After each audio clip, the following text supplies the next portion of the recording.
नमस्कार साथियों, Shri Radhe ITI electrician technical class में आप सभी का फिर से स्वागत है। हमने अभी तक डीसी जनरेटर के पूरे चैप्टर पढ़ चुके हैं। डीसी जनरेटर पूरा चैप्टर कंप्लीट हो चुका है। आज से हम शुरू कर रहे हैं डीसी मोटर। डीसी मोटर बहुत सारे स्टूडेंट की इच्छा थी कि डीसी मोटर को पढ़ाइए करके, तो आज हम डीसी मोटर कंप्लीट कर शुरू कर रहे हैं और बहुत जल्दी कंप्लीट भी हो जाएगा।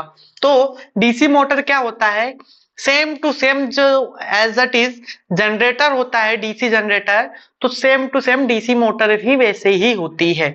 तो क्या होता है, इसकी संरचना, इसकी जो संरचना होती है वह होती है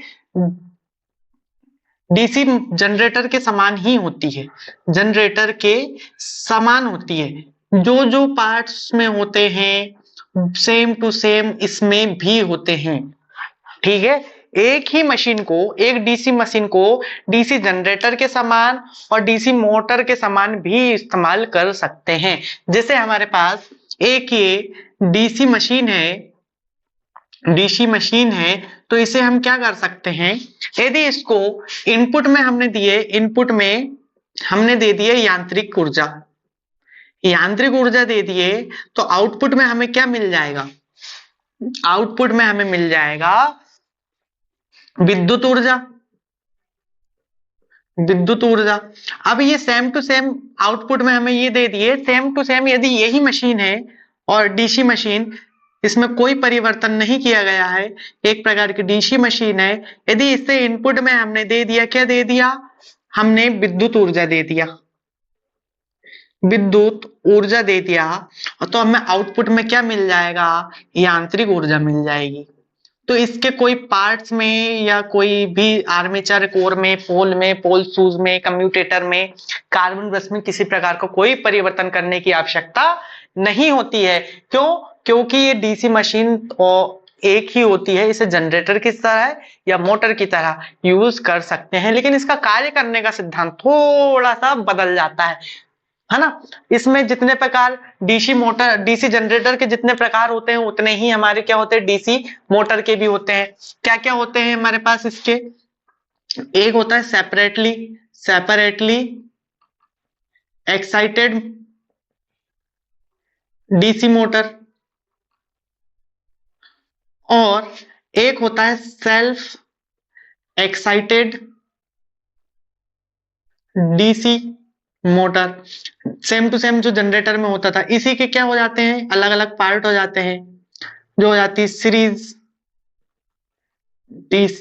सीरीज मोटर। ठीक है, सीरीज मोटर लिख देते, डीसी मोटर ही होती है ना, तो डीसी के बारे में पढ़ रहे हैं। शंट होती है, शंट मोटर, और इसका क्या हो जाता है, एक हो जाती है कंपाउंड मोटर। तो कंपाउंड मोटर के दो पार्ट होते हैं, दो भाग होते हैं, दो प्रकार होते हैं। एक होता है कम्युलेटिव कंपाउंड मोटर, और एक होती है differential compound motor, differential compound motor. ठीक है, अब इन दोनों के भी अलग अलग दो दो प्रकार होते हैं। इसके होते हैं एक लॉन्ग शंट कंपाउंड मोटर, एक होती है short shunt compound motor, short shunt compound motor. और इसके भी सेम टू सेम दो होते हैं, एक होती है लॉन्ग शंट कंपाउंड मोटर और एक होती है शॉर्ट शंट कंपाउंड मोटर। ठीक है, तो ये इतने प्रकार जितने डीसी जनरेटर के होते हैं उतने ही प्रकार हमारे डीसी मोटर के भी होते हैं, लेकिन इसका कार्य करने का सिद्धांत थोड़ा सा बदल जाता है। तो वो कैसे बदल जाता है हम देखते हैं, इसे नोट कर लो, है ना।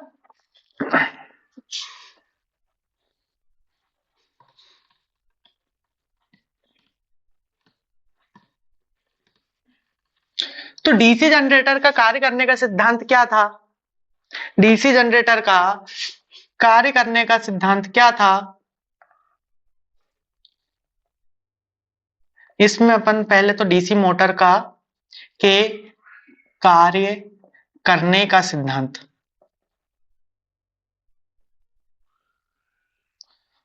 पहले अपन देखते हैं डीसी जनरेटर का कार्य करने का सिद्धांत। तो डीसी जनरेटर के कार्य करने का सिद्धांत क्या था अपना कि एक समान चुंबकीय क्षेत्र रहता है, एक समान चुंबकीय क्षेत्र होता है, एन और एस दो पोल होते हैं, यहाँ पे इस प्रकार से चुंबकीय क्षेत्र होता है, चुंबकीय बल रेखाएं होती है ना। और यहाँ पे हमें आर्मेचर होता है, ये आर्मेचर होता है, आर्मेचर कंडक्टर होते हैं। तो क्या होता है, इसे हम जब घुमाते हैं तो इसे आर्मेचर कंडक्टर में क्या होता है, आर्मेचर कंडक्टर में हमारे पास एक ईएमएफ उत्पन्न होता है, जिसे क्या बोलते हैं, जनरेटिंग ईएमएफ बोलते हैं।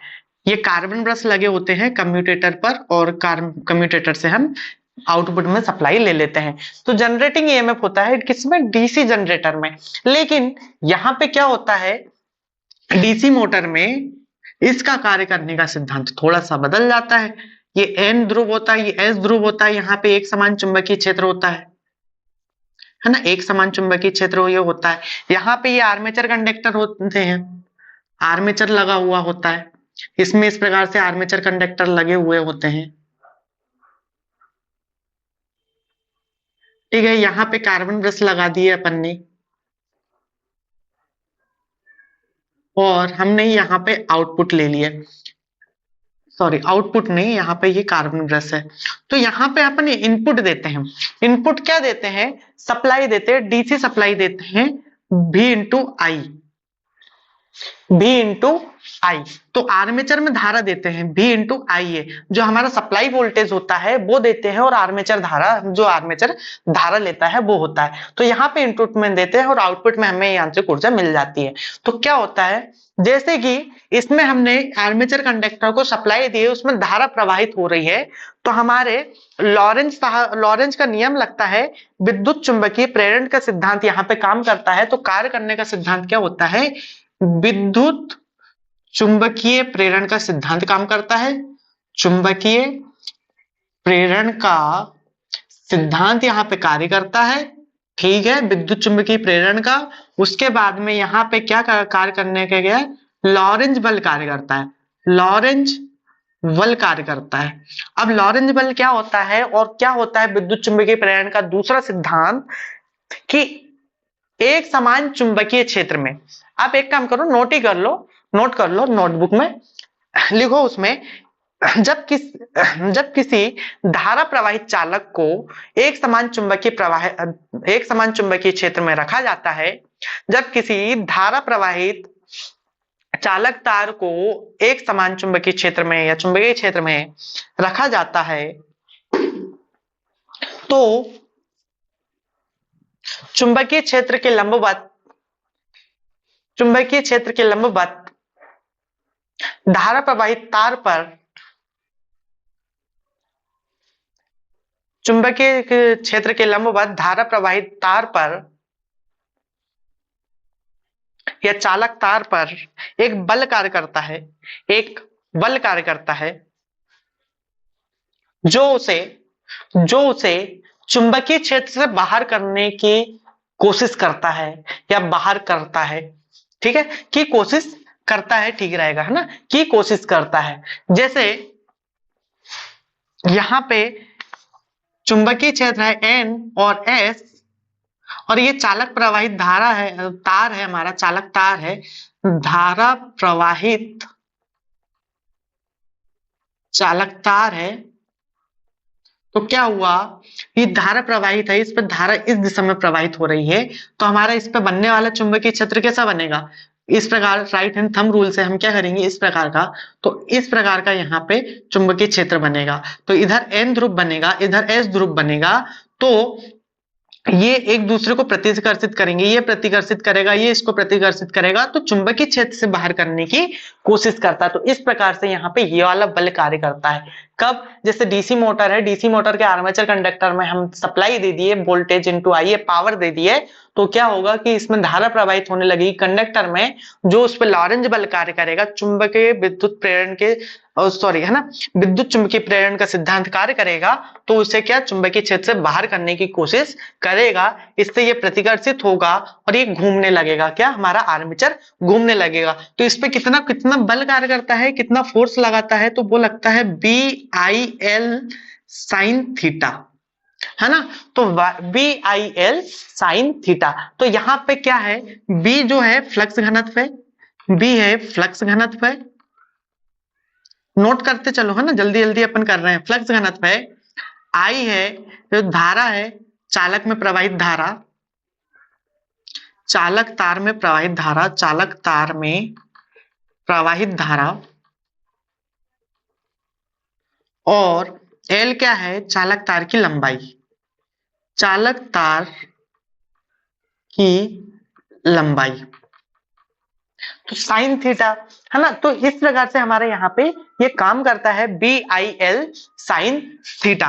तो ये होता है, यदि इसका अधिकतम मान कितना होता है, थीटा का अधिकतम मान कितना होता है 90 डिग्री, तो 90 डिग्री पे क्या होता है, साइन 90 का मान कितना हो जाएगा, अधिकतम साइन 90 का मान 1 होता है, तो हमारा F बराबर क्या हो जाएगा, BIL। तो इतना हमारा अधिकतम कार्य करता है, अधिकतम बल इतना कार्य करेगा। कब? चुंबकीय क्षेत्र और चालक तार के मध्य यदि 90 डिग्री का एंगल बनेगा तब। ठीक है, इतनी बात समझ में आई। अब इतनी बात समझने के बाद में हमसे ये पूछा जाता है कि हमने यदि सप्लाई दिए इसे मोटर को, तो वो किस दिशा में घूमना प्रारंभ करेगी। तो हमें क्या, चालक तार की जो बल की दिशा होती है, किस दिशा में इस पे बल लगेगा, इस बल की दिशा को ज्ञात करने के लिए हम क्या करते हैं, फ्लेमिंग के राइट हैंड रूल का इस्तेमाल करते हैं, फ्लेमिंग के राइट हैंड रूल का इस्तेमाल करते हैं। तो इसमें आप आगे लिखिए, चालक तार पर लगने वाली बल की दिशा, डीसी मोटर में लगने वाली बल की दिशा ज्ञात करने के लिए, फ्लेमिंग के राइट हैंड रूल इंग्लिश में बोलते हैं बाएं हाथ के नियम का उपयोग करते हैं। ठीक है, तो फ्लेमिंग का राइट हैंड का रूल क्या होता है, साइड हेडिंग लिख लेंगे, फ्लेमिंग के राइट हैंड रूल, है ना, फ्लेमिंग राइट हैंड रूल। तो ये क्या हो जाएगा, इसमें 3 उंगलियां इस्तेमाल करते हैं, कौन कौन सी करते हैं, एक तर्जनी करते हैं, एक मध्यमा करते हैं, और एक करते हैं अंगूठा। ठीक है, तो तर्जनी का क्या होता है, इसमें तर्जनी दिखाती है चुंबकीय क्षेत्र की दिशा, चुंबकीय क्षेत्र की दिशा दिखाती है कि हमारा चुंबकीय क्षेत्र की दिशा किस तरफ है, जैसे इस तरफ है तो हमें इस तरफ ये हमारी चुंबकीय क्षेत्र की दिशा दिखाएगी। और चालक में धारा की दिशा, चालक में मध्यमा जो दिखाएगी, चालक में प्रवाहित धारा की दिशा, प्रवाहित धारा की दिशा। और अंगूठा क्या दिशा दिखाएगा, चालक पर बल की दिशा, चालक पर लगने वाले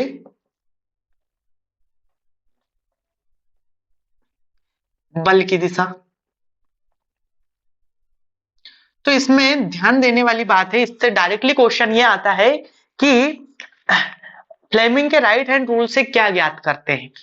हमें तो मालूम है ये दिखाता है इस प्रकार से दिखाएगा, ये चुंबकीय फ्लक्स की दिशा दिखा देगा, ये चालक में प्रवाहित करंट की दिशा, ये बल की दिशा। तो हमसे ये पूछता है कि राइट हैंड रूल पर हमें क्या ज्ञात करते हैं, राइट हैंड रूल से, फ्लेमिंग के राइट हैंड के नियम से हम क्या ज्ञात करते हैं। तो इस पर हम ज्ञात करते हैं बल की दिशा। क्या ज्ञात करते हैं, ये ज्ञात करते हैं, बल की दिशा ज्ञात करते हैं। और ये दोनों हमें ज्ञात होता है पहले से, ये दोनों पहले से ज्ञात होते हैं, पहले से ज्ञात होता है। ठीक है, इतनी बात समझ में आई राइट हैंड रूल के बारे में। इतने ही लॉरेंज बल कार्य करता है, विद्युत चुंबकीय प्रेरण का सिद्धांत काम करता है, और फ्लेमिंग का राइट हैंड का रूल यहाँ पे काम करता है डीसी मोटर में। इतना ही मोस्ट इंपॉर्टेंट यहाँ पे था। तो एक कंफ्यूजन हमें बार बार होता है, क्या कंफ्यूजन होता है कि फ्लेमिंग का राइट हैंड का रूल और फ्लेमिंग का लेफ्ट हैंड का रूल डीसी मोटर पे काम करेगा या डीसी जनरेटर पे काम करेगा। बहुत सारे स्टूडेंट ऐसे हैं कि जो इस पे परेशान हो जाते हैं, मतलब कि कंफ्यूज हो जाते हैं कि कई बार, बहुत बार पता होते हुए भी हम गलत करके आ जाते हैं। तो हमें इसकी मैं छोटी सी एक पॉइंट बताता हूं जिसे आप कभी नहीं भूलेंगे। जैसे आप यहां पे लिखिए, ठीक है, ये तो लिख लिया ना, नोट कर लिया ना, ये अलग से चीज है। जैसे इसको मिटा देता हूं मैं।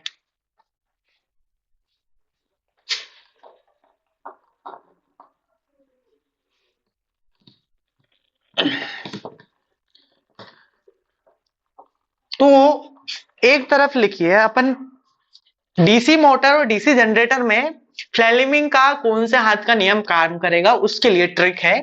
तो ये है, आप यहां एक तरफ लिखिए जनरेटर, ठीक है, और यहां पे लिखिए आप मोटर। लिखा।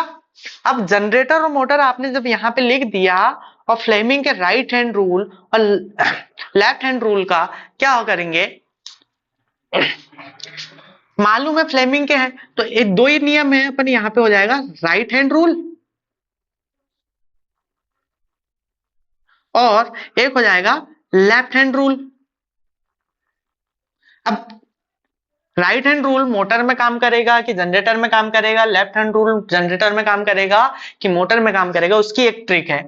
यहां पे आप पकड़िए जनरेटर, जनरेटर, तो जनरेटर में दो बार आर हमारा आ रहा है। कितने बार? दो बार।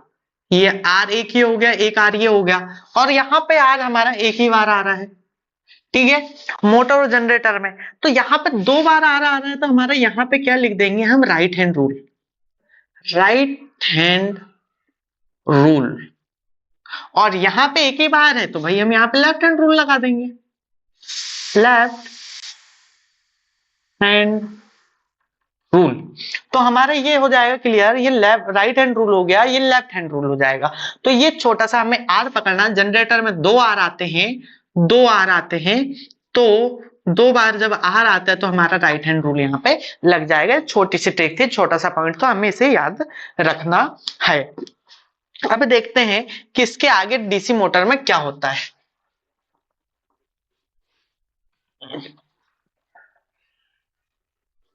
डीसी मोटर में हम क्या करते थे, जब जनरेटर को प्राइम मूवर से यांत्रिक ऊर्जा देते थे, जब आर्मेचर घूमता था एक समान चुंबकीय क्षेत्र में, तो उसमें क्या होता था, जनरेटिंग ईएमएफ उत्पन्न होती थी। लेकिन यहां पे क्या होता है देखते हैं, यहां पे उत्पन्न होता है बैक ईएमएफ। यहां पे उत्पन्न होता है एक बैक ईएमएफ, है ना, या इसी को बोलते हैं रेगुलेशन ईएमएफ। इसे दर्शाते कैसे हैं, ईवी से, ईवी से। और इसे हिंदी में क्या बोल सकते हैं, पश्च ईएमएफ, पश्च विद्युत वाहक बल, है ना, या रेगुलेशन मतलब नियंत्रक विद्युत वाहक बल, ठीक है। तो ये बैक ईएमएफ क्या होता है, कैसे होता है, समझते हैं।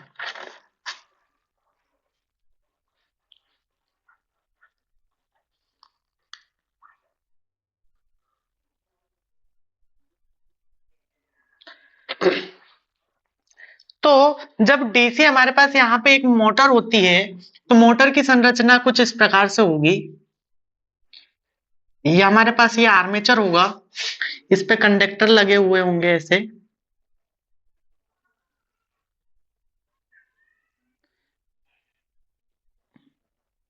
ये हमारे पोल होंगे, इस प्रकार से यहाँ पे कुछ पोल लगे हुए होंगे, और जैसे ये N ध्रुव हो गया, ये S ध्रुव हो गया, तो यहाँ पे ऐसे इसमें चुंबकीय फ्लक्स, चुंबकीय बल रेखा होगी, चुंबकीय फ्लक्स होगा। यहाँ पे कम्यूटेटर, आर्मेचर पर, कम्यूटेटर पर कार्बन ब्रश लगे हुए होते हैं, और हमने क्या किया कि कार्बन ब्रश की सहायता से हमने आर्मेचर को क्या दे दिया, आर्मेचर को दे दिया डीसी वोल्टेज। डीसी वोल्टेज देने से यहाँ पे क्या हो गई, आर्मेचर में धारा प्रवाहित हो गई। अब आर्मेचर में धारा प्रवाहित हुई लॉरेंज बल के कारण, लॉरेंज इफेक्ट के कारण यहाँ पे क्या हुआ, आर्मेचर जो चालक है, धारा प्रवाहित चालक तार है, वो चुंबकीय क्षेत्र से बाहर निकलने की कोशिश करता है, तो पर निकल नहीं पाता, लेकिन उसी जगह में घूमने लगता है। जब आर्मेचर घूमने लगता है और चुंबकीय क्षेत्र यहां से होता है, तो डीसी मोटर जब घूमने लगती है तो उसके आर्मेचर में एक ना ईएमएफ उत्पन्न हो जाता है, प्रेरित ईएमएफ होता है। जो जनरेटर वाला सिद्धांत होता है वो यहाँ पे भी कार्य करने लगता है। कैसे कि जब बैक ईएमएफ इसी को ही कहा गया है कि डीसी मोटर में जो होता है ईएमएफ, आर्मे या बैक ईएमएफ की परिभाषा नोट कर लो, आपको क्लियर हो जाएगा। आप लिखिए उसमें कि डीसी मोटर के घूमने के कारण, डीसी मोटर के घूमने के कारण आर्मेचर चालक, जो आर्मेचर चालक है, आर्मेचर चालक में ईएमएफ प्रेरित होता है, ईएमएफ प्रेरित होता है। इसे बैक ईएमएफ कहते हैं, इसे बैक ईएमएफ कहते हैं। बैक ईएमएफ क्यों कहते हैं, क्योंकि इसके घूमने की दिशा जो होती है, इसके बैक ईएमएफ की दिशा, है ना, इसके बैक ईएमएफ की दिशा जो होती है सप्लाई वोल्टेज के विपरीत दिशा में होती है। जो आर्मेचर डीसी मोटर में जो आर्मेचर है हमारा, तो डीसी मोटर है हमारी, उसमें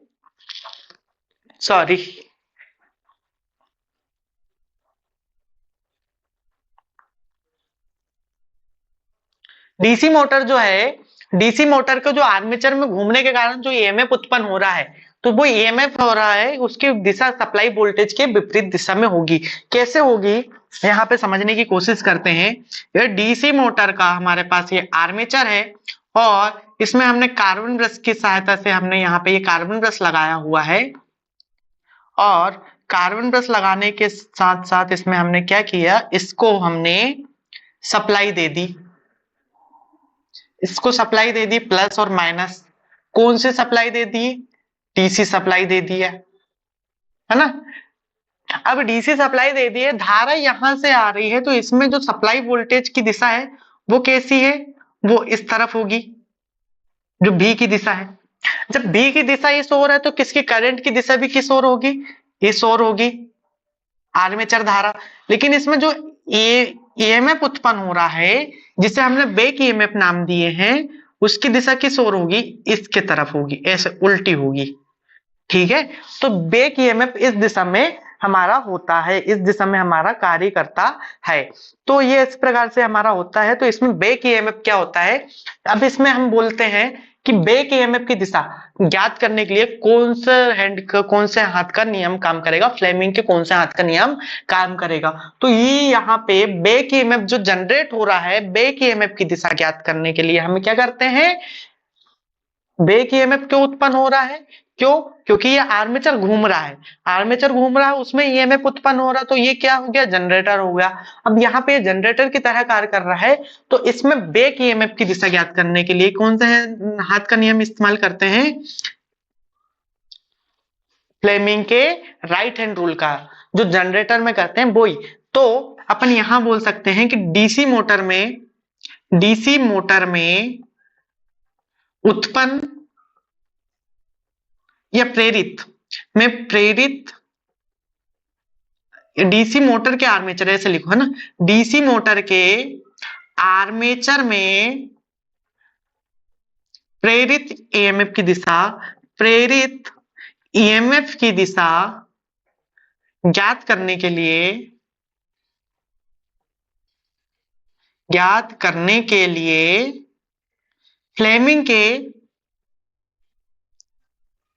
फ्लेमिंग के राइट हैंड रूल का यूज करते हैं, राइट हैंड रूल का उपयोग करते हैं, यूज करते हैं। ठीक है, क्यों? क्योंकि यहाँ पे आर्मेचर के घूमने के कारण आर्मेचर के कंडक्टर में एक ईएमएफ उत्पन्न होता है, वो जिसका दिशा सप्लाई वोल्टेज की दिशा के विपरीत होती है, इसलिए इसका नाम बैक ईएमएफ पड़ा। और बैक ईएमएफ की दिशा ज्ञात करने के लिए फ्लेमिंग के राइट हैंड रूल का यूज करते हैं। फ्लेमिंग के दिशा ज्ञात करने के लिए, बैक ईएमएफ की दिशा ज्ञात करने के लिए फ्लेमिंग के राइट हैंड रूल का उपयोग करते हैं। ये मोस्ट इंपॉर्टेंट चीज थी, इसे समझना जरूरी था। अब ये इसमें जो ईएमएफ उत्पन्न हो रहा है, बैक ईएमएफ जो उत्पन्न हो रहा है, उसका मान कितना होगा? तो बैक ईएमएफ का मान कितना होगा? जितना जनरेटिंग ईएमएफ जनरेटर में होता था उतना ही ये होगा। तो कितना होता था? 5Zn P upon 60, 5Zn upon 60 into P upon A। तो इतना यहाँ पे हमारा कि जितना जनरेटिंग ईएमएफ होता था उतना ही बैक ईएमएफ भी उत्पन्न होगा। बैक ईएमएफ उत्पन्न होगा, ठीक है। और लॉरेंज बल के कारण यहाँ पे हम क्या करते हैं? माइनस का निशान दर्शाते हैं। माइनस का निशान इसलिए दर्शाते हैं क्योंकि इसकी दिशा भी उल्टी होती है, ये चीज हमें याद रखना है ना।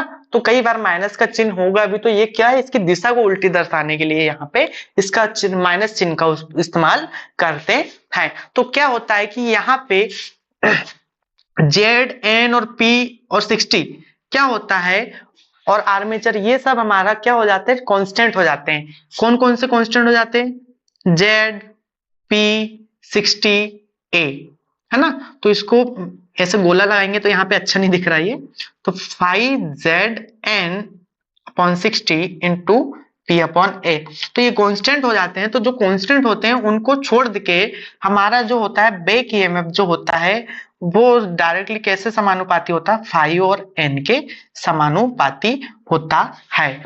तो इस प्रकार से हमें यहाँ पे ये चीज हमें पता होनी चाहिए। ये कब होता है? रनिंग कंडीशन में। ये होता है रनिंग अवस्था में, रनिंग कंडीशन में, रनिंग अवस्था में, ठीक है। बैक ईएमएफ कितना होगा? किस पे डिपेंड करेगा? 5 और n पे। अब बैक ईएमएफ यहाँ पे आ रहा है, तो बैक ईएमएफ क्या होता है कि बैक ईएमएफ के दो कार्य होते हैं, है ना। डीसी मोटर में आप नोट करते हुए चलो, मैं यहाँ पे बोलते जाता हूँ, आप नोट कर लो। डीसी मोटर में बैक ईएमएफ दो कार्य करती है। डीसी मोटर में बैक ईएमएफ दो कार्य करती है। पहला कार्य क्या करती है? आर्मेचर में विद्युत ऊर्जा को यांत्रिक ऊर्जा में बदलती है। बैक ईएमएफ आर्मेचर में विद्युत ऊर्जा को यांत्रिक ऊर्जा में बदलती है। इसके बाद दूसरा कार्य क्या होगा? सेकंड लिखिए, आर्मेचर की धारा को, जो आर्मेचर की धारा है, बैक ईएमएफ आर्मेचर की धारा को नियंत्रित करती है, कंट्रोल करती है। बैक ईएमएफ आर्मेचर की धारा को नियंत्रित करती है, इसलिए बैक ईएमएफ को नियंत्रक विद्युत भाग बल या रेगुलेशन ईएमएफ कहते हैं। रेगुलेशन ईएमएफ भी कहते हैं। अब दो कार्य कौन कौन से? दो कार्य हो गई है। तो अब ये कंट्रोल कैसे करती है अपन देखते हैं। कंट्रोल कैसे करती है? तो ये कंट्रोल कैसे करती है, इसके लिए हमें उससे पहले ये समझने के लिए हमें क्या करना होगा? वोल्टेज, जो इसका वोल्टेज समीकरण है वो देखना होगा। जो वोल्टेज समीकरण है डीसी मोटर का, हमें वो देखना पड़ेगा। वोल्टेज समीकरण क्या है? वोल्टेज समीकरण हमारा होता है, जैसे डीसी मोटर को अपन ने क्या दिया? डीसी मोटर को दिया वोल्टेज दिया यहाँ पे, है ना। डीसी मोटर को यदि हम वोल्टेज दे रहे हैं तो वोल्टेज दिया, और इसके आर्मेचर और धारा और आर्मेचर प्रतिरोध के कारण क्या होगा यहाँ पे? जैसे हमारे पास एक शंट मोटर है और ये हमारा आर्मेचर है, और ये प्लस ये माइनस हो गया। यहाँ पे हमने वोल्टेज डीसी सप्लाई दिए, डीसी वोल्टेज। अब यहाँ से हमारी धारा प्रवाहित हो रही है, तो ये सबसे पहले कहाँ जाएगी? आर्मेचर धारा कहलाएगी, है ना। यहाँ से जो आर्मेचर में जाएगी ये आर्मेचर धारा कहलाएगी, और आर्मेचर प्रतिरोध के कारण यहाँ पे कुछ ड्रॉप होगा वोल्टेज, है ना। तो वोल्टेज ड्रॉप हो गया IA इंटू RA, और उसके बाद में ये शंट में जाएगी तो ये शंट करंट कहलाएगी, ठीक है। अब वोल्टेज तो यहाँ पे जितनी यहाँ पे है उतनी यहाँ पे भी होगी, उतनी यहाँ पे भी होगी, क्योंकि ये पैरेलल में होते हैं। अब यहाँ पे देखते हैं, हमने यहाँ पे वोल्टेज दिए, डीसी जो वोल्टेज दिए, अब इसमें क्या जो IA इंटू आर ए, ये हमारा क्या हो रहा है, आर्मेचर में प्रतिरोध ड्रॉप हो रहा है, IA into R A, plus जो शंट फील्ड वाइंडिंग, मतलब जो बैक ईएमएफ हमारी हो रही है, जो बैक ईएमएफ हो रही है शंट फील्ड वाइंडिंग का, तो ये हो गया। लेकिन यहाँ पे हमारी क्या एक बैक ईएमएफ उत्पन्न हो रही है, तो बैक ईएमएफ हमारा वोल्टेज समीकरण चल रहा है यहाँ पे, इसलिए हम इसके ये लॉसेस और इसका ये नहीं ले रहा है, सिर्फ वोल्टेज की बात कर रहे हैं। तो एक वोल्टेज ड्रॉप हमारा IA इंटू आर ए यहाँ पे हो जाएगा, ठीक है। उसके बाद जो हमारा बैक ईएमएफ होगा वो होगा, तो यही तो वोल्टेज समीकरण हो गया हमारा, क्या कि जितना वोल्टेज हम देंगे सप्लाई वोल्टेज के बराबर, हम जितना वोल्टेज यहाँ पे देंगे सप्लाई वोल्टेज, ठीक है, जितना वोल्टेज हम यहाँ पे देंगे उसके बाद अंदर ही तो उससे यूज होंगे।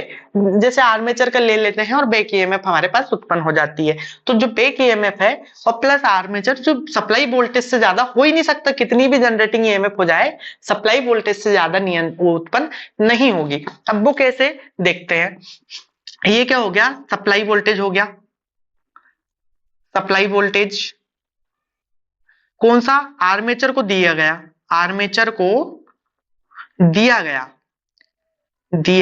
गया सप्लाई वोल्टेज, ये आर्मेचर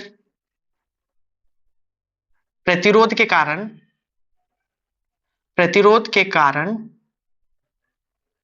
वोल्टेज ड्रॉप हुआ, और ये क्या हो गई हमारी बैक ईएमएफ हो गई, ठीक है। ये चीज इतनी क्लियर हुई, अभी ये इतनी क्लियर हो गई है ना। अब ये बैक ईएमएफ हमारा यहाँ पे इसमें कंट्रोल कैसे करती है, आर्मेचर धारा को कंट्रोल कैसे करती है उसे देखते हैं। तो हमारे पास क्या फार्मूला आ जाएगा, यहां से इस वाले फार्मूले से यदि हम आर्मेचर धारा निकालते हैं, ये वाला आर्मेचर धारा निकालते हैं, तो हमारे पास फार्मूला क्या बनेगा, IA बराबर V माइनस EV बटे RA। इसको जब पक्षांतर करके सॉल्व करेंगे तो हमारे पास ये फार्मूला बनेगा, ठीक है। इतना क्लियर हुआ, ये फार्मूला कहां से आया कि वोल्टेज समीकरण जो है, वोल्टेज समीकरण से हमने आर्मेचर धारा निकाला, और आर्मेचर धारा जब हमारा निकाला तो हमारा यहां से यदि बैक ईएमएफ हमारी, जैसे यहां पे जो हुआ आर्मेचर धारा निकालना है, हमने सप्लाई वोल्टेज दिए यहाँ पे, मान लो कितना 200 वोल्ट, 200 वोल्ट दिए, और हमारे पास यहाँ पे जनरेटिंग वोल्टेज हमारे पास वो बैक ईएमएफ का मान हुआ 160 वोल्ट, 160 वोल्ट, ठीक है। 160 वोल्ट यहाँ पे हमारा जब हुआ, और मान लो आर्मेचर प्रतिरोध हमारा क्या है, RA बराबर क्या होगा 0.5 ओम, बहुत कम रखते हैं यहाँ पे, तो हमने इसका मान 0.5 ओम रखा, और इसको जब कैलकुलेट करेंगे यहाँ पे तो IA बराबर भी हमने कितना दिया 200, बैक ईएमएफ हमारे पास उत्पन्न हुई 160, आर्मेचर प्रतिरोध 0.5 है, तो यहाँ पे क्या हो जाएगा, IA बराबर 200 में से 160 जाएंगे तो 40 बटे 0.5, तो ये कितना 400 बटे 5 हो जाएगा, तो ये कितना 80 वोल्ट, हमारा 80 एम्पियर यहाँ पे करंट हो जाएगी। आर्मेचर में कितनी करंट हुई 80 एम्पियर। यदि बैक ईएमएफ हमारी ज्यादा उत्पन्न हो जाए, जैसे यहाँ पे 160 हुई थी, 160 के बदले में हमारे पास क्या हो जाए 180 वोल्ट हो जाए, तो 180 वोल्ट हो जाएगी, तब क्या होगा हमारा 200 माइनस 180 हो जाएगा, आर्मेचर प्रतिरोध 0.5 लिए हैं, तो कितना हो जाएगा 20 बटे 0.5, तो क्या हो जाएगा ये 200 बटे 5, और हमारे पास क्या हो जाएगा 40 एम्पियर।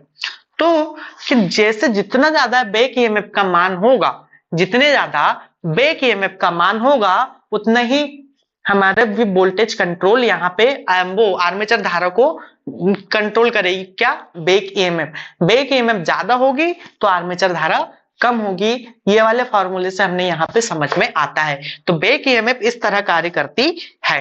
अब नेक्स्ट क्लास में हम देखेंगे कि पावर क्या होता है, पावर टॉर्क क्या होता है, पावर समीकरण क्या होता है ना, शक्ति समीकरण, पावर इक्वेशन, या अगली क्लास में देखेंगे। तब तक के लिए नमस्कार और Shri Radhe. ITI electrician technical class के ये वीडियो को पसंद आए तो इसे जरूर लाइक कीजिए, अपने सारे दोस्तों को तक शेयर कीजिए, या ये आपके काम का नहीं है तो उनको जो जिनके काम का है उनके काम तक पहुंचा दीजिए, उनके पास तक पहुंचा दिए, ताकि ये एकदम फ्री क्लासेस है, आईटीआई इलेक्ट्रिशियन थ्योरी क्लास की एकदम फ्री क्लासेस है। यदि कोई ऐसा लगता है कि जो जिसके काम आ सकता है तो उसके पास तक जरूर पहुंचाइए। मिलते हैं अब अगली क्लास में।